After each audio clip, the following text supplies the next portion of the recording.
السلام علیکم، فاطمہ اردو سٹوری میں ہم آپ کو ویلکم کرتے ہیں۔ آج کی ہماری سٹوری غلطی کا احساس ہے۔ چلیں ہم آج کی سٹوری سٹارٹ کرتے ہیں۔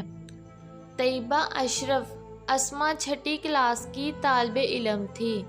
نہایت ہی ذہین اور عقل مند، ہمیشہ دوسروں کے بارے میں اچھا سوچتی اور کمزور طالب علموں کی مدد کرتی۔ اسی کے ساتھ فروہ بھی پڑھتی تھی، ذہین بھی تھی اور پڑھائی میں بھی اچھی تھی، لیکن وہ دوسروں کی مدد نہیں کرتی تھی۔ اسے صرف اپنی پڑھائی سے مطلب تھا۔ اسما اور اس کی بڑی بہن کشف بھی اسے ہمیشہ سمجھاتی تھی کہ دوسروں کی مدد کیا کرو، دوسروں کی مدد کرنے سے اللہ پاک خوش ہوتے ہیں، لیکن وہ ہر بات کو مذاق میں ٹال دیتی۔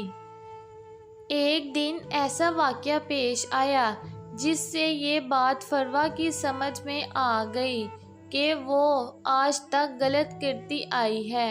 امتحان میں فروہ کے 2 پیپر اچھے ہوئے۔ تیسرے پیپر میں وہ خوب تیاری کر کے اسکول گئی۔ جب وہ پیپر شروع ہوا تو پتہ چلا کہ وہ اپنا پین اور پنسل گھر بھول آئی تھی۔ بہت پریشان ہوئی۔ وہ کسی سے مدد بھی نہیں مانگ سکتی تھی کیونکہ اس نے آج تک کسی کی مدد نہیں کی، اس لیے کون اس کی مدد کرتا۔ وہ مس کی ڈانٹ سے بھی ڈر رہی تھی۔ اس کی پریشانی کو دیکھتے ہوئے اس کی ہم جماعت طالب علم اسما، ارم اور طیبہ نے اس کی مدد کرتے ہوئے ایک پین اور پنسل اس کی طرف بڑھا دی۔ اس واقعے کے بعد وہ بہت زیادہ شرمندہ ہوئی۔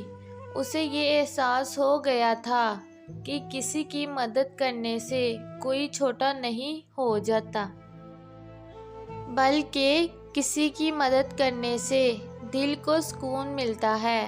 اس نے اپنی ہم جماعت سہیلیوں سے اپنے رویے کی معافی مانگی اور آئندہ سب کی مدد کرنے کا پکا عزم کیا۔ آپ کو ہماری ویڈیو کیسی لگی کمنٹ سیکشن میں ضرور بتائیں اور ہمارے چینل فاطمہ اردو سٹوری کو سبسکرائب کریں اور بیل نوٹیفیکیشن کو آن کریں تاکہ ہماری آنے والی ویڈیو کی تمام اپڈیٹس آپ تک پہنچ سکے اور آپ سن سکیں۔ اللہ حافظ۔